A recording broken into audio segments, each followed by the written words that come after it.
With nearly every success, there is a line of failures and setbacks, sometimes a very long line. Many of those stories get condensed into pithy journeys that minimize the struggle. That's where From the Ashes with Mark Azalea comes in. On today's show, you'll hear honest conversations about triumph and disaster that Mark's guests faced and how they overcame the adversity to shine. Now, here's your host, Mark Azalea.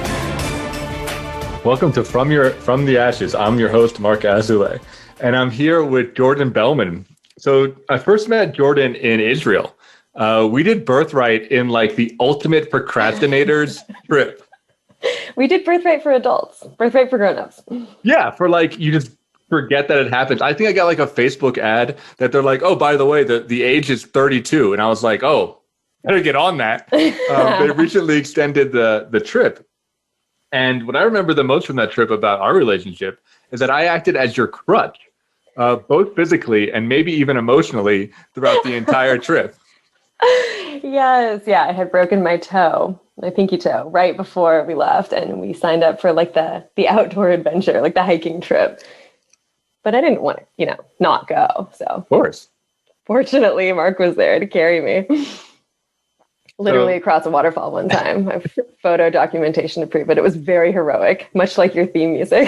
No, it was great. It carried you across a waterfall. I carried you through Jerusalem. I carried you like up a bunch of stairs. There was you even picked up my sword cane. I eventually replaced Mark with a cane that doubled as a sword. So yeah, we finally found a solution. Yeah.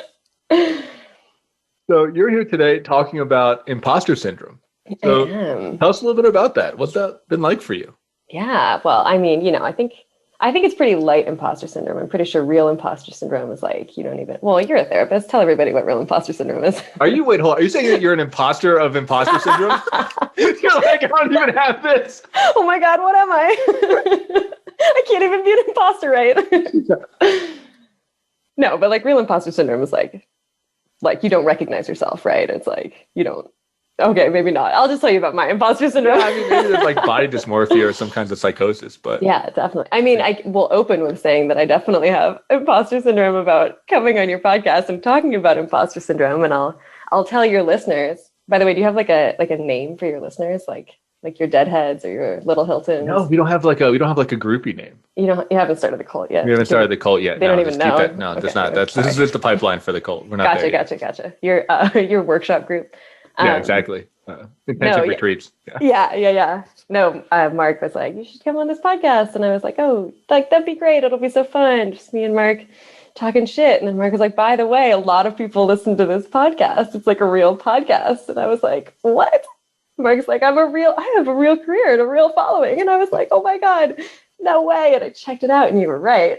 And I did my due diligence, as we say in tech. And I was doing a little homework and I listened to one of your other podcasts with, it was the one with your friend Melissa, who has this amazing story, this like incredible story of like growth and this really intense childhood. And she turned it into like this great career where she helped other people. And I was like, oh my God, my bullshit isn't dramatic enough to be on this podcast. And so that was like my first tale of having imposter syndrome. But no. I guess I'm qualified to be here for that reason, right? That gets me in. Yeah, that gets you on, right? Yeah, I guess my first memory or retroactive memory of what I would call imposter syndrome was probably like growing up. It surrounds like being a girl or not being a girl, but like performing femininity. Like, and it's like your kind of early stages or your like early cognizance of what it means to like be a girl or do girly things. And I grew up in the Midwest. I grew up in a really small town. I didn't have like alternative people in my life for a really long time. And I remember like as like a teenager, especially like being really like dead set on like getting like girly magazines and like learning to like shave my legs and things like that. Stuff that my mom was like really resistant to. And I was like, no, like I have to. And it didn't feel like normal or like me necessarily to like do all this weird, like commercial, basic girly stuff. But I felt like I was supposed to. And I was like really adamant about it until I was a teenager. And then, I got the internet. It's all downhill from there. And then what happened? No, and then I guess I moved to the West Coast. And I met other people, and I was like, oh my God, I don't have to be basic anymore. I can have imposter syndrome about not being alternative enough. It can just transfer over. So did you feel imposter syndrome around being a girl, around being like a girly girl, like fitting into that box? Definitely not like being a girl. Like I don't have like any like gender identity things, but like performing my gender. I think I had imposter syndrome around. Like I didn't feel like feminine enough or like pretty enough, I guess. I think all little girls like feel like that, but it just like didn't, it never really felt like natural to like be like girly in the traditional sense. Which now that I'm thinking about it, it's funny because I went on to go to cosmetology school and learn to be as girly as I possibly could, where I had like, of course, way more imposter syndrome because I got there like day one, cosmetology school. And I remember we're like setting up and all the other girls have these like tackle boxes, these like big lunch boxes full of makeup, but like different shelves, and they're pulling all their things out. And they have like gear. Yeah. Oh my God, hundreds of dollars of makeup. And they used to make fun of me because I have 4 things in my makeup bag, and one of them was like a lighter. Like I had like 2 makeups, and I was like, oh man. Again, I'm like, oh God, what am I even doing here? I just wanted to learn to cut hair. This is like a whole song and dance. But anyway, I ended up having a pretty good time there. Minus the makeup. How's the imposter syndrome show up for you? Like, do you get anxious? Are you like monitoring what people think about you? Is it a fear of judgment? Do you tell people more about what your internal experience is? Yeah, definitely based in anxiety. But I think, that's a good question. I definitely get anxious, and I'm like, I start to be mean to myself. I think in my head, I'm like, you're not good. This isn't for you. You shouldn't even be here. Like, you aren't qualified. You don't even know how to do a winged eyeliner or whatever. You don't understand the tech code, whatever situation it is.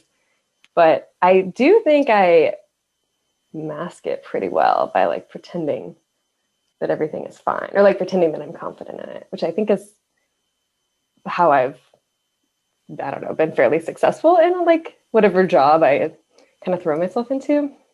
Right, so fake it till you make it mentality. Yeah, fake it till you make it for sure. But they're like the faking it, I think, is like more intense than I would let out, or the feeling of faking it, the sense that it is fake, I guess. Right. Yeah. How do you figure out what to do? Like, how do you figure out what the rules are? That's a good question. I don't know if there are like general rules I follow for like each particular scenario, but I guess for example, in like girly things and like cosmetology. Oh man, I don't even know if I could fake that one. I remember, speaking of makeup, like I remember during like your finals, you have to bring in a model and you have to do like their full face of makeup, and you have to use so many elements. You have to use like 10 or 15 like different kinds of makeup, eyeliner, eyeshadow, blah, blah, blah, blah. And I brought my mom in as my model, and my mom, I don't think you've ever met my mom, but she's like a direct descendant of Germany, very Germanic, light hair, like white blonde eyebrows. And I had to use like, eyeliner and eyebrow pencil, like stuff that my mom would never put on. And I didn't have like the right colors for her face, but I'm like, whatever, I just have to use these, pass this test, and I'll never have to do makeup again. Put this really dark eyebrow pencil on her or something. It was just like way too dark, and she looked like Groucho Marx. Like, she looked so crazy. And I'm like, I start laughing, and like the person proctoring it is like, shh, it's like yelling at me, like, be quiet, no talking, like no laughing. And my mom is like looking at me, like raising her eyebrows, like she's so surprised. She's like, what? She's like, what's wrong? What are you laughing at? And I was like crying, laughing, and she keeps like doing the eyebrow thing. And my instructor who like signed me up, she looked awful. Like, she looked crazy. I was like, oh my God, I'm gonna fail. And we go up, and I'm like being graded for it. And I just like whispered to my teacher, who I had a pretty good personal relationship with. I was like, if you just pass me right now, I promise you I will never put makeup on another human face besides my own. And she like thinks about it for a second, and she like looks at my mom and looks at me, and she was like, okay. Deal right then and there. Yeah, I just like made the deal. I was like, oh my God, just like make this end. So I don't think that's actually a good example of overcoming the imposter syndrome. Well, let me ask you this. Did you hold up your end of the bargain? Have you never done makeup again? Yeah, I don't even put it on my own face. That part of my life is closed. Chapter is over. But yeah, I guess like in my current role where I experience imposter syndrome on a daily basis, now that I'm a tech bro now, for all the little Hiltons out there listening, I work in like a customer facing role in tech. I don't actually know how to do anything on the back end. And I really enjoy my job, but it was like very nerve-wracking coming into it because I don't know, I can like barely charge like my devices. Like I get lost in my emails. I can't sign a PDF. Like, or you know what? Actually, now I can sign a PDF. You know what? Yeah, you can. Yeah, I can. But at first, when I first started, I was just like, this is a foreign language, and the foreign language isn't even words. It's like just acronyms, like KPIs and SEOs and just stuff like that. And I'm like constantly like what does this mean? Like Google, like being like, yeah, we have that. We can get you that. Like, what the fuck are they talking about? And that was just like, I mean, the overcoming of that imposter syndrome was a lot of like immersion therapy, I guess. I just had to like get in there and do it and like just like listen to people tell me stuff I didn't understand over and over and over again until I was like, I kind of know it now. I've been there for like 6 months and I'm like, yeah, actually I like pretty much most of the time know what they're talking about. Actually, that's not true. I can think of a very specific moment when I realized that like I was totally qualified to be in the situation. Before I started my current job, I was working as kind of like in a personal assistant kind of role for my mentor, who's amazing. She works in tech. She does DEI consulting in tech, and she's worked for like all the big tech companies in the Northwest. And she's incredible. And we met because I did her hair, and we kind of lost touch. She moved around a little bit. She came back to Portland and we reconnected, and she was like, I'm starting my own company. You should come work for me, just doing like operation stuff. And I was like, great, this one's awesome. And one time, and she's just like, so the way that she handles like, you know, men on the internet basically is just so impressive. She just has like such a grasp on like their bullshit and how to mitigate it. And she's just like listening to her like talk to these like really powerful people, like these big CEOs. It's just like so inspiring. And I, you know, learned so much from her. And one time she was like, oh, we're going to Nike. My friend's in town. I'm like hosting him. He's giving this talk, this tech talk. It's like this thing they do at Nike, like every month or something. And he's like this famous developer, and, you know, he invented some code series or something like that. He's like a big deal. And I'm like, oh my God, okay. Like, this is going to be so intense. We're going to this room full of like all these like big Nike developers, and it's like packed. And we are the only women in the room. There's like 100 dudes there, basically. They're like so excited to hear, you know, this guy talk about code, and they're like taking notes. And the whole lecture, I have like absolutely no idea what they're talking about, and I'm like all nervous. And I was like, okay, well, you know, at the end, like, just like, we're going to go around and hand people microphones and let them ask questions. And I'm like, oh God, I'm interacting with them. Here we go. And then after like the lecture was over, we're all kind of like mingling, and I'm like, oh, you know, what am I going to say? I don't know how to like talk about any of this. I don't speak this language. And all these guys were like so sweet and so nerdy. And I was like talking to this one guy for a really long time. And I realized like halfway through the conversation, I was like, oh my God, he's so excited to talk to me because I'm a girl. He was like, he was so much more nervous than me. And I was like, oh wow, like this is like the imposter syndrome kind of melted away. I was like, oh, they're actually so happy that I'm here. Like I realized like, oh, these guys really want to talk to me because I'm the only girl in here. And it was just like this really nice moment of clarity where I was like, I have other skills to bring. I don't have to know the coding language. Yeah, I mean, those are my guys, right? And they feel imposter syndrome around talking to women. Yeah, for sure. It leveled us. We both had our own, you know, equal but separate but equal imposter syndrome. It's a beautiful melding of anxiety. It's really just, you know, braided together. Yeah, exactly. It was a sweet moment. And I channel that all the time now in my current role where I, you know, talk to men on the internet. Do our listeners know that you and I actually have the same job? Let them know a little more details about that. Mark and I have the exact same job where we both give mediocre advice to men on the internet all day.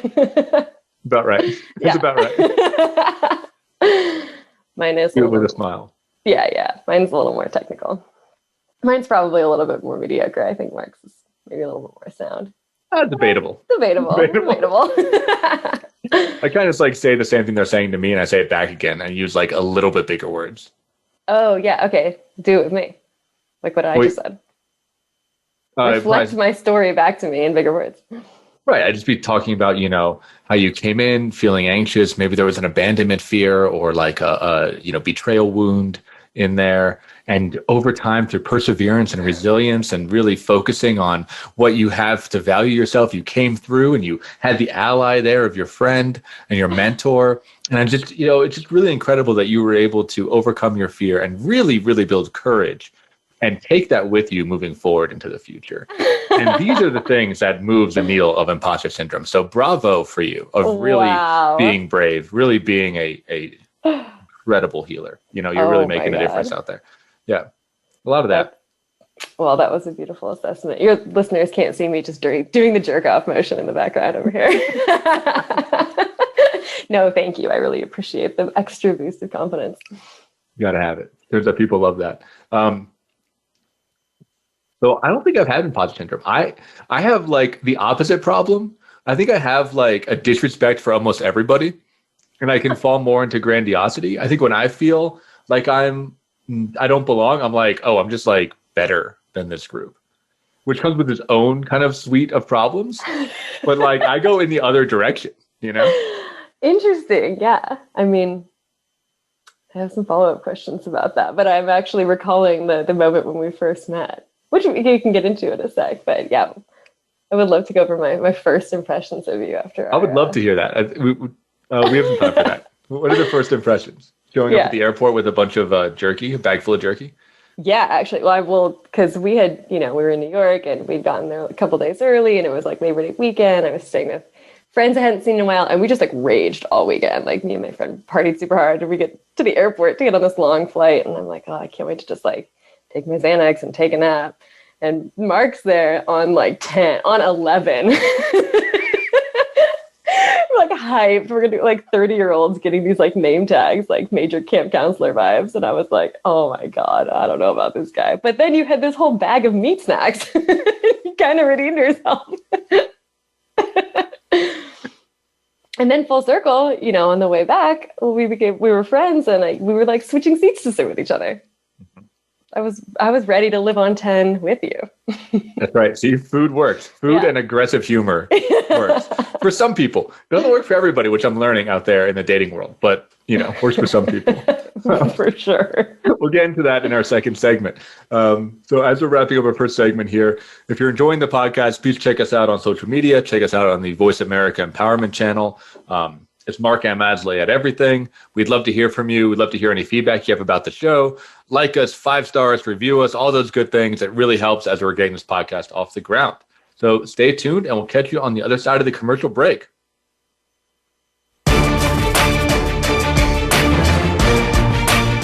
Become our friend on Facebook. Post your thoughts about our shows and network on our timeline. Visit facebook.com/Voice America.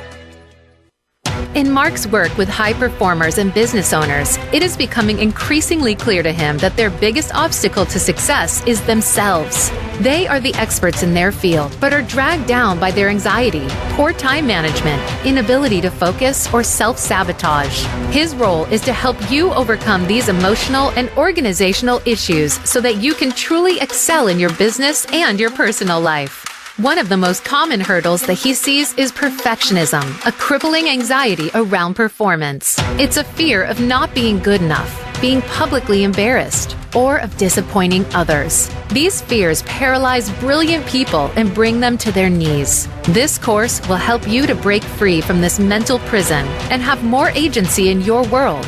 In this online course, we will break down the prison of perfectionism so that you can break out of it. For more information and to sign up, visit mark-azalea.teachable.com. That's Mark, MARC-Azalea, AZOULAY.teachable.com.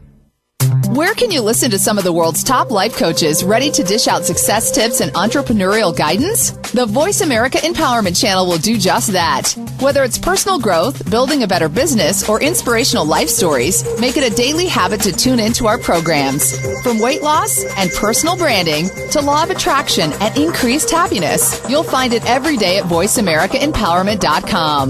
The Voice America Empowerment Channel. It's your world. Motivate, change, succeed.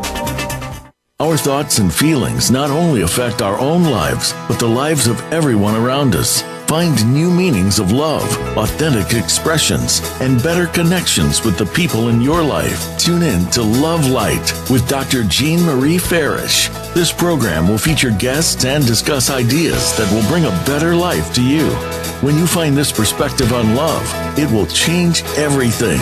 Listen live every Friday at 12 noon Eastern Time and 9 a.m. Pacific Time on the Voice America Empowerment Channel. It's your world. Motivate, change, succeed. VoiceAmericaEmpowerment.com.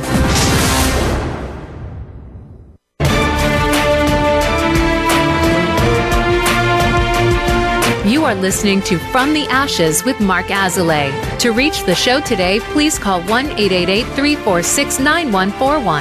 That's 1-888-346-9141. Or send an email to podcast@mark-azoulay.com. Now back to From the Ashes. Welcome back to From the Ashes. I'm your host, Mark Azoulay. In the break, we were talking about relationships and how imposter syndrome shows up there. And I tried to pitch it over to Jordan, and I was like, maybe we'll ask you. But then you counter with, I've been in a relationship for years. I don't feel like an imposter at all. Yeah, we're going to do a little gender bender. I'm going to be the host. I'm going to be your host, Mark Azoulay. All right, do it. What's it like on that side of this chair? On the inside of this brain? Huh? Chaos. Chaos reigns. Chaos. Chaos. Yeah, I mean, I know our dear friend Mark here is like an expert in dating, right? If you get to be an expert by like experience. All right, now he's dabbled in dating. How about that? He's dipped his toes into the pool of the dating. And I would love to hear a little bit from our fearless leader. Like, when do you feel imposter syndrome? I think, we actually have a caller. Oh, perfect. This is great timing. We have a caller. I think Sarah, one of our other friends, would be able to share a lot about dating. And then I will tell you all about my imposter syndrome on that. Yeah, let's let her in. Let's get a call from the audience. Yeah. Okay, calling in is Sarah Hertzberg, the third member of our cabal. Sarah, can you hear us? Exactly. I can hear you. Can you hear me? Oh, yeah. You're in. Yeah. We're live. Jordan was just grilling me on my own dating life and how I'm an imposter when it comes to women. Yeah, I did my piece, and now we get to flip the board and grill Mark. You came at just the right time. Excellent. Yeah, I heard about the introduction with the beef jerky, and now it's time to flip the script. Yeah, don't you think? Do you remember meeting Mark? Oh, very much so, yes. It was true. Yeah. He was like all the way at 11, yeah, and we were like, who is this guy? You were like, who is this guy? I know. But now I know that Mark is an actual professional, and he was on vacation, and it was like Mark on parade, Mark letting loose. So he was just really excited. That's right. Well, and now I know that Mark is better than all of us. So, it's really good to. Right. He wasn't even, he didn't even care that we thought he was like that guy. Because I am that guy. He's like, I am that bitch. Yeah, it turns out he is.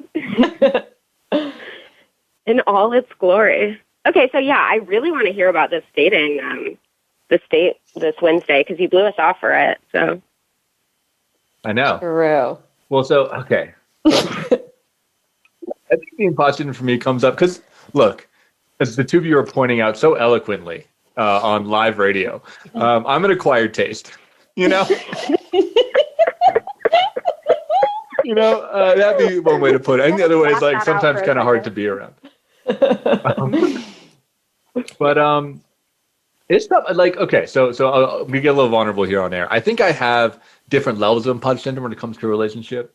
Mm-hmm. Like, I can be, I think from my perspective, very social, very engaging on 11, right? I can like generate content out of nothing, you know? Wow. And I had to learn that. So, yeah, see, I have the grandiosity thing. I had to learn that because I was like incredibly shy as a kid, like super shut down. Like couldn't even buy something from a store. Like couldn't even do like a, you know, hey, how's your day? Thank you, right? Like couldn't talk to anybody. So I had to learn how to talk over. It's really sad. No, so sad. I can't even imagine that. Like knowing you now, I can't even imagine you just like getting like tongue tied at the store. Oh, I know. No, as a kid, I was very different. I was like, yeah, super nerdy, like overweight.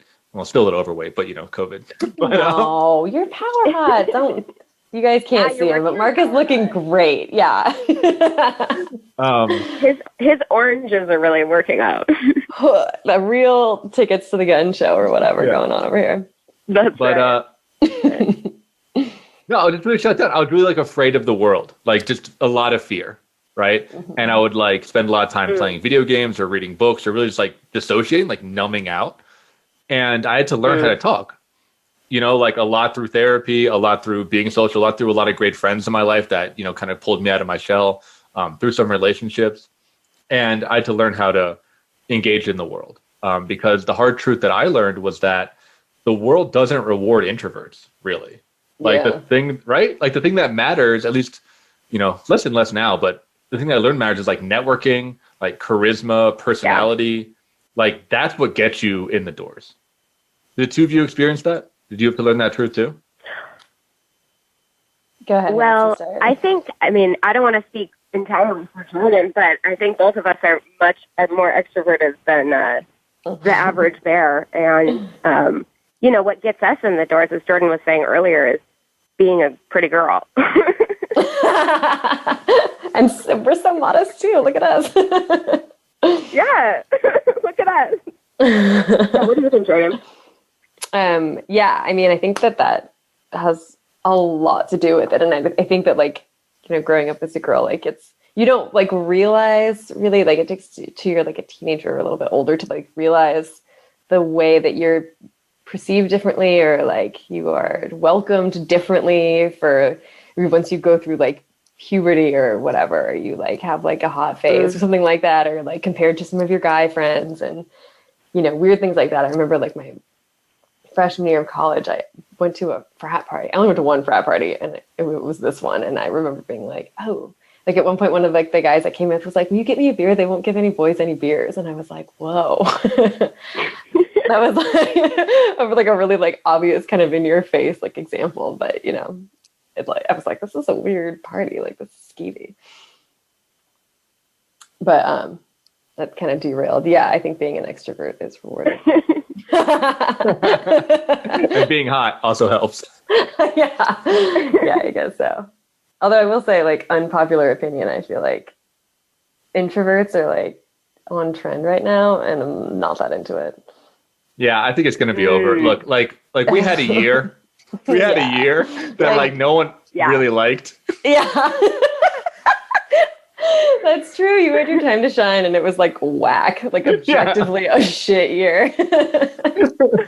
So moving forward, I mean, I think they're like, look, this is what happens when you guys are in charge. Okay. Yeah. Let the extroverts drive again.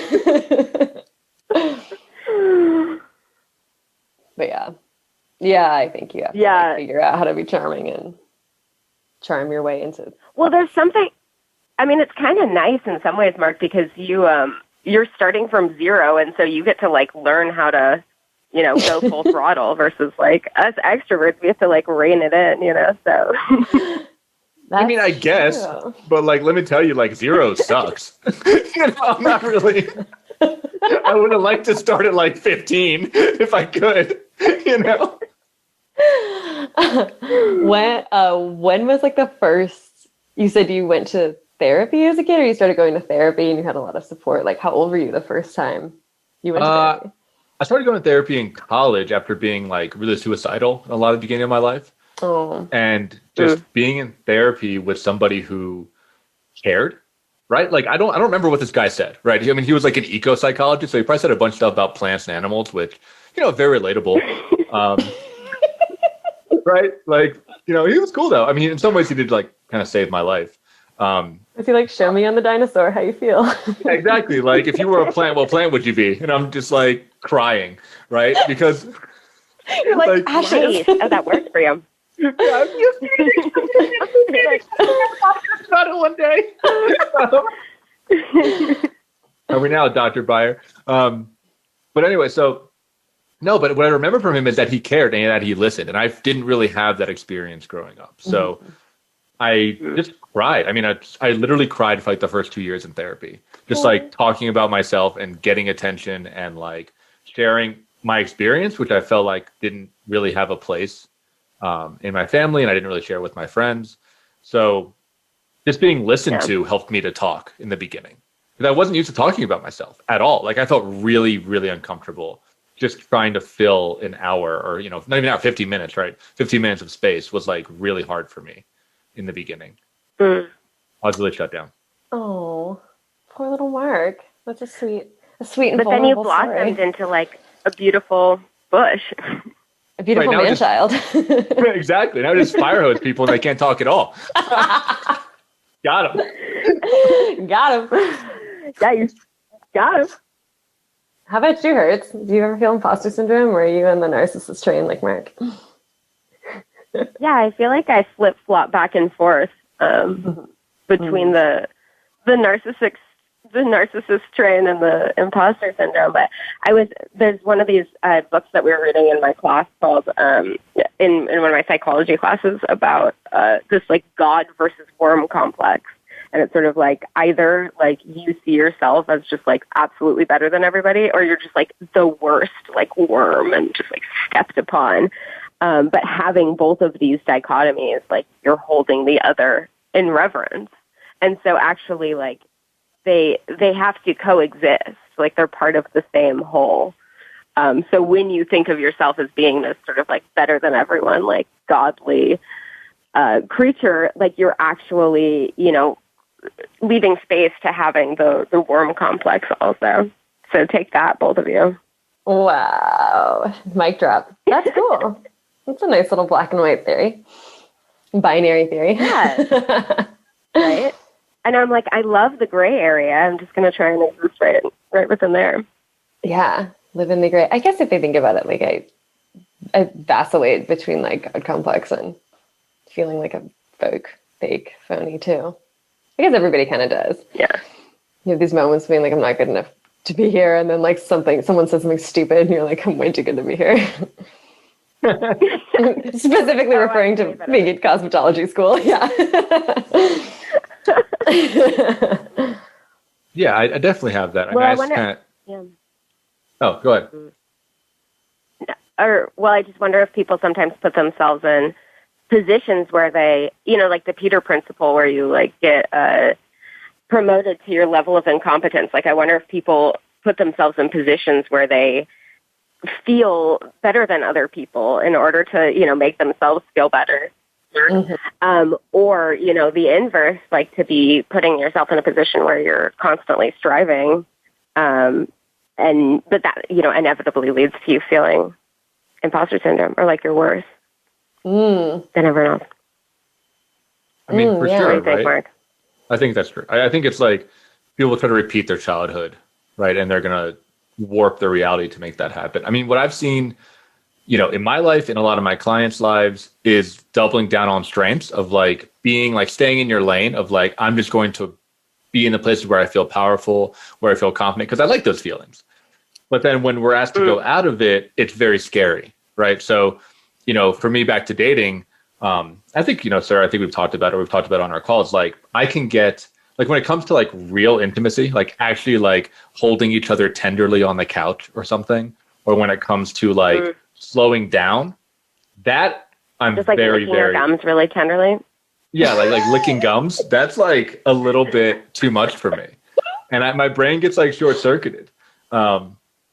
And it's like this idea of like, I think what happens when I'm trying to break in my own life, I'd be curious how you all deal with this, is to put myself in those situations so I can get better. Because I've excelled in certain aspects of my life, but with this aspect feels really, really behind. And there's shame there, you know, and there's like inexperience there, and there's fear there. And the impulse would be to just like be like, I'm just never going to go here. I'm like never going to touch this. I'm going to focus on what I know how to do and just like double that down and double that down, double that down. But then you just end up with a part of your life that's just a hole, you know? The feeling of being behind is something like I felt so much in my life, or like especially like up until this year, or like because we're the same age, and when you're like, oh, like I'm single, I'm 30, I'm single, it's like you have this like bar of success that you're just like bombarded with everybody's pictures of their like happy, you know, weddings, their babies, their pregnancy shot, and you're like, oh my god, I'm so far behind. Or like for me, it was like a job or like a career I was so far behind for so long. Well, now I'm a successful tech bro, so we can just put that chapter behind me. Switch to the narcissist because for that one. That's right. God complex. Here we come. It was bye worm. Bye worm. Bye worm. I'm going up to heaven. No, but I know that feeling really well. And it's like so self-imposed, you know, you're like, oh God, I'm, you know, at this point in my life, I should be here and I'm not. And it's just like the worst feeling. And I feel like at this age too, it's like frantic. I'm like, my eggs are drying up. I'm 30. I don't have a retirement account. I'm like, oh fuck, I got to get it together like today, like right now. No, not really. You just got an IRA. I did actually. Yeah, you got a Roth IRA, I thought. I will admit to all of you, I thought you just bought a Roth IRA. So I went and like put the max amount or the minimum amount or whatever in there. And I was like talking to my brother and he was like, did you just put the money in and like not actually buy anything with it? And I was like, what do you mean? Yeah, it's exactly what I did. I just bought a Roth. And my brother was like, that's not how it works. Like it'll just sit there and not do anything. So my baby brother had to show me how to like actually invest the money. But now I'm a grown up. Speaking of imposter syndrome. I know, God. But yeah, what was your question? I feel like that is so you hit the age of 30 as a woman and you're like, oh my God, in 5 years if I get pregnant it's gonna be a geriatric birth. And I think that clock that's been sort of ticking behind you starts ticking like right in front of you. And I don't know, Mark, I think that like what you're saying is so true, and I think we all have our like growth edges. And when we've talked about this before, it's the sort of like raising up all of these parts of yourself that have kind of lagged behind, and you feel like your dating life has lagged behind. And Jordan, maybe you feel like your career life has lagged behind until now that you're a tech bro. Mm-hmm. But yeah, I think that image for me is really poignant, where it's like, oh, okay, like like sort of turning around and taking stock on my life and my, you know, self states and being like, oh, okay, this is the one that's like an adolescent and hasn't like, you know, or a teenager and like isn't coming with me. And it's like, I need to like go back and like, you know, care for you to join me in adulthood. Oh, I love that. But Mark, this thing that, I know it's very like a cute image. Yeah. But Mark, I do like think that you have a desire to like win at dating, which is also like, you know, the way that you've tackled your work life and other components of your life is by like, yeah, being really like, you know, forceful and aggressive and just like doing the thing, and watching you like do that with dating is very, very fun. Jordan, what do you think? Yeah, absolutely. I think we have to go to a break in a second, but I would love to break down the ways Mark turns dating into a competition. We can talk about that in the next segment. Yeah, I mean, I'm happy you guys enjoy my interview and horse racing process. I don't think it works at all, but we get some really good, some good phone calls from it. So as we're moving into our next break, if you're enjoying the podcast, if you're liking this format, this is our first panel that we've ever done. So Sarah, thank you for joining us. Please shoot us an email at podcast@mark-asley.com. If you have any questions or feedback for Jordan or Sarah, I'll pass it along to them. And we'll catch you on the other side of the break. Thanks for tuning in.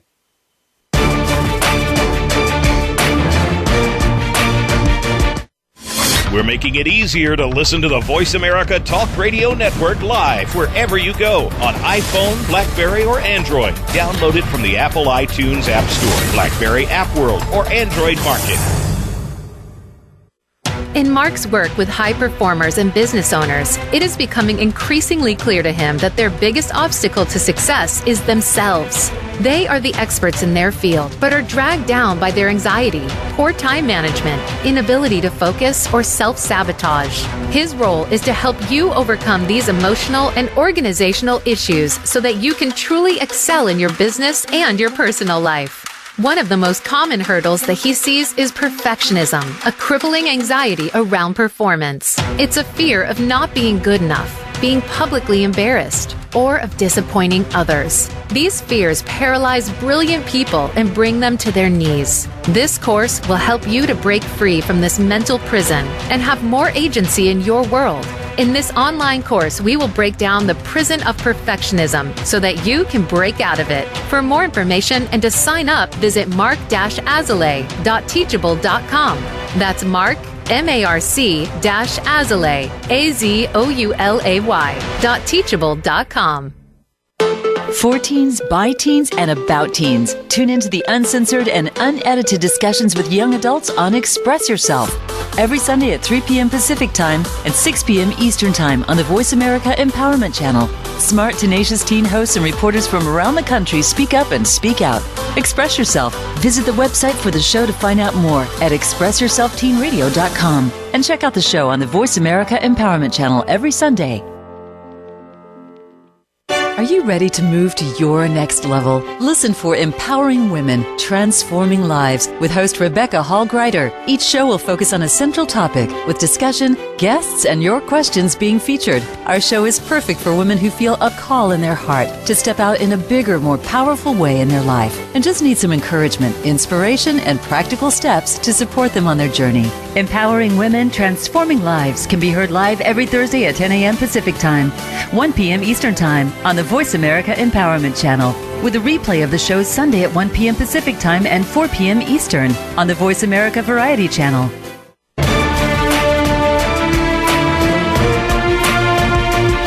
You are listening to From the Ashes with Mark Azalea. To reach the show today, please call 1-888-346-9141. That's 1-888-346-9141. Or send an email to podcast@mark-azalea.com. Now back to From the Ashes. Welcome back to From the Ashes. I keep want to say From Your Ashes. I wonder what that's about. From Your Ashes. From Your Ashes. I'm your host. Oh, maybe that's where it gets, because they say I'm your host. Mark Azalea. Just open with that. I'm your ashes. Talking about my aggressive competitive dating strategies. I'm your Phoenix, Mark Azalea. Hello, my little Phoenix babies out there. Phoenix chicklets. Oh, God. So it's a working title. It's a working title. Yeah, we're trying to figure out what the Phoenicians. We're trying to figure out what the groupies are. I would love to hear the two of yours impression of my dating consultation phone calls with you. Oh. What is it like on the other end? Because I know it's like on my end, but I'm curious, what's it like on the other end? Oh, man. Well, I mean, I just like want to make like a flow chart of like the levels of integration, I guess. Like, you know, the initial scouting process is robust. Mark leaves no stone unturned on the on the Hinge profile. Just really goes through, gives them all a fair chance. You read all of their information, right? Like you really read the things and you look at all their pictures. Oh yeah, look them right dead in the eye. Yeah. Yeah, you really think about it, which I think is really admirable. And I've seen other, straight male people go through Tinder or whatever before, and it's like they don't really give everyone the same chance. So you got that going for you. And then there's like, if you make it past that first level, then what is it next? So there's like a whole like spreadsheet. You get the phone call, you get a couple phone calls before you get a live meet. You get 1 hour per phone call before you have the next girl scheduled for her phone call. And you just stack them like a total insane person. Or not insane person, I'm sorry. You stack them in a way that I could never do, that I think is very businesslike. You just I've seen a screenshot of your calendar before, and it's like back to back to back to back, which is if it's a numbers game, which everything kind of is, like, I think that's, probably a pretty efficient strategy. And then what? Go ahead, Hertz. You take it from here. Well, I think that's so accurate. Yeah, I saw this TikTok of I think I sent it to you guys. It was you got to get yourself a friend like this, and it was you take a friend who schedules every hour of your vacation and what you're doing and where you're eating and what you're going to order, and Mark, you do that, but for women. And for vacations, okay? And for vacations. Yeah. Oh, yes. I'm sorry. I didn't mean to discredit you for your also epic planning of our vacations. But yeah, I think that, I feel like I'm learning and growing with you as you discover these things about your personality where you're oh, maybe I shouldn't invite this chick to my, friend hangout vacation for 3 days when I've met her twice. Maybe I shouldn't just go completely all in and buy this cooking class or something, and I think that's an example, perhaps. Yeah. You bought it now. Yeah. Example, but it's with this image of growing, or growing up this part of your personality that's underdeveloped. It's we are watching you really discover these things about yourself that maybe aren't so conducive with having a long-term relationship, and then other things that are, and sort of your strengths and maybe your weaknesses. And I think the flowchart is a strength, honestly. I think it's pretty hilarious, cool. though. Yeah. It is objectively hilarious, but yeah, I think that you're really good at the part where you dive in to 6 months into dating, or where a normal couple would be 6 months into dating, and the first couple dates, you're yeah, she's cool. She laughed at my jokes. She can come on my week vacation or whatever. Which Sarah and I are always kind of ooh, are you sure about that? That might not be the best thing, but in some ways, I think that's really admirable. And I also think that you never know until you try in a lot of, I think that's applicable to a lot of different facets of dating. And you're just trying them out. If you've sped up this courting process, you've condensed it down to you've taken a 6 month period, condensed it down to a couple months, sooner than other people if it's not going to work. And in some ways that's kind of efficient. I think you potentially end up scaring off prospective partners who don't understand the timeline, who don't understand, the nuances of the condensed timeline. But from an outside perspective, sometimes I'm wow, that's that's kind of nice. And I always try to put myself in the position of if I can't think of a dating experience in my own life where I don't know, I felt the guy was moving way too fast or at warp speed, but I might have been into it. It might have been kind of refreshing. So I don't think so. Hasn't worked yet. Yeah, so. It might have scared me off. I was trying to give you the benefit of the doubt. You want what you can't have. Through all of the ghosting, you're oh, it'd be nice if you just went all in, and then he does, and you're never mind. So true. Oh my gosh.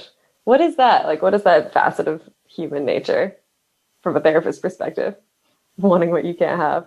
Oh, just living in fantasy. Yeah. Living in fantasy and living in desire. Right. And just being because it's not you want what you can't have. You want what you imagine you can't have. Because when you actually get it, you're oh, this sucks. There's a lot more complexity and nuance here. It's not the great, wonderful Shangri-La. Mm-hmm. Yeah. No, definitely not. Yeah. I think that I think that realization is kind of is so spot on for you, Mark, where it's you have created this fantasy in these 2 dates or whatever about who this person is, as we do, right? We do this so much, and you're going all in, and then when you take a step back, you're uh-oh, I'm 2 feet deep, and this person has no idea that I actually was just making all of this up, and now I need to backtrack.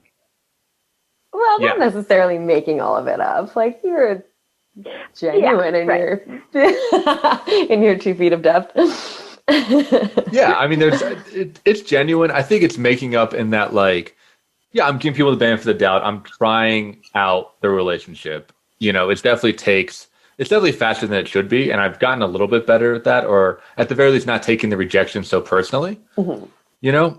I think for me, I think it's a couple things. Like, one, I think being a man on dating apps is really different because it is a numbers game. I think way more so than for women, right? Like, the man problem is like shoot your shot as much as possible, and just know that like only like 5% is ever going to reach the other person, right?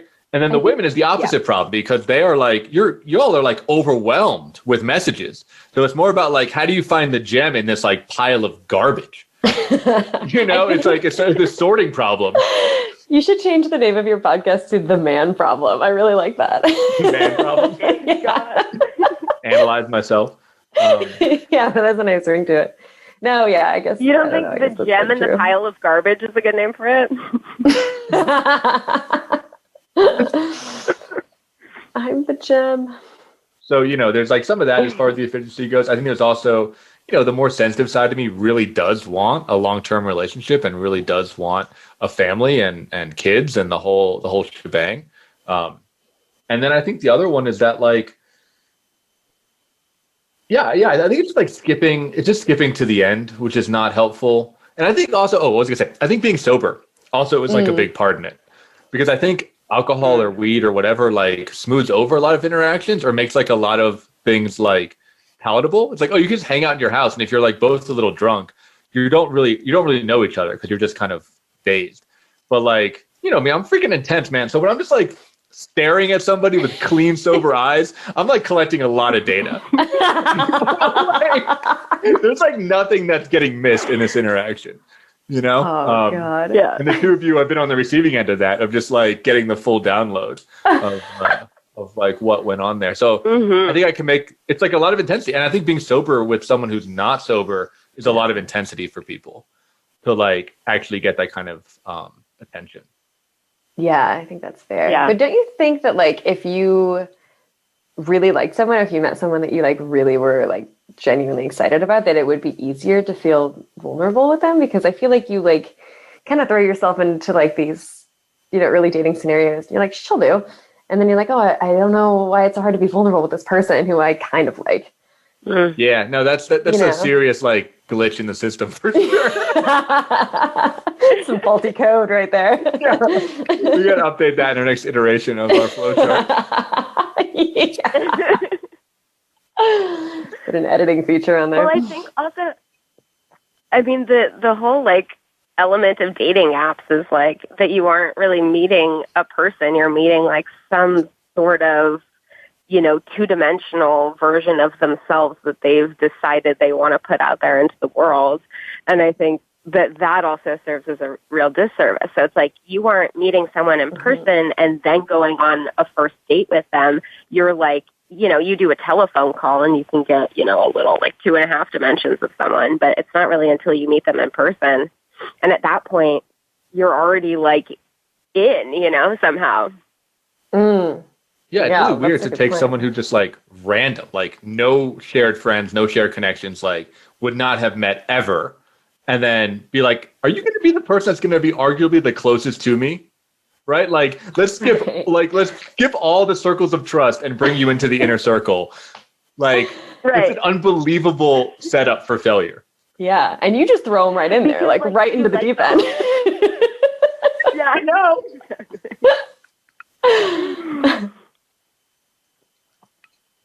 Yeah. Yeah. As we're wrapping up our podcast here, Sarah, it's over. We're going to have to continue this in our season finale. Jordan, is there anywhere where people can find you? Anything you'd like to promote in our last couple of minutes here? Oh, geez. I guess you can follow me on Instagram if you want to see. If you want to see me fake it till I make it. My Instagram handle is totally dead. There you go. That's it. That's all you get. Don't call me.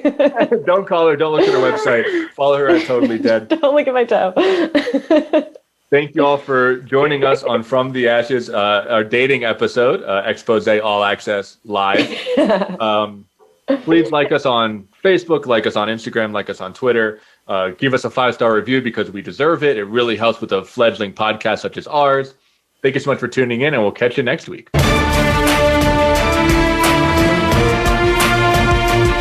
Thank you for joining host Mark Azoulay for From the Ashes. Be sure to tune in again live next Friday at 2 p.m. Eastern Time and 11 a.m. Pacific Time on the Voice America Empowerment Channel. We'll have another edition of the program then. Meet triumph and disaster and treat those two imposters the same. Until next time.